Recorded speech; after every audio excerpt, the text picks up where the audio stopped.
好，你告诉我要解决什么问题？阿姨，你不要说话了，你们俩，我处理完了你们再说话啊。好，已经开机了啊，要解决什么问题？老师，我女儿流鼻涕，然后咳嗽。嗯。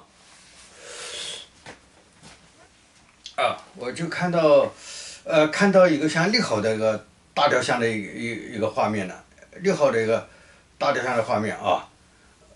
然后这个将来是在海边上或者是海上啊。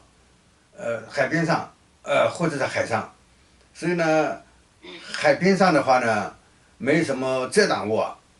风大。有个主要特点风大。然后呢，尤其夜里的话，温度就比较低了。这个有这么一个特点啊，有这么一个特点。所以呢，会那个气温低的时候或者风大的时候呢，尤其是冬天呢，就容易那个有点感冒的症状啊。夏天呢，相对来好一点。就这么有这么一个状况啊，就告诉一下，就是个大雕像立的位置啊，在海边上，或者在海上。现在他们反正重新规划的话，还可以改，当然总体位置不变啊，就是里一点外一点的问题啊。正在准备好的规划当中，新的也送来了，老的也从泥里拉出来了。就这个位置上的那个有可能风大。风大的引起咳嗽啊。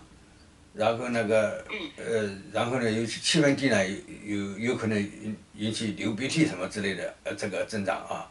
大概是这样来的啊。好的好的。因为我们这边是很热的。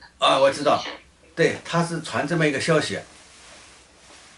有这么一个消息，这样的话你知道是在进展当中。好的好的，谢谢老师。不用谢啊，好。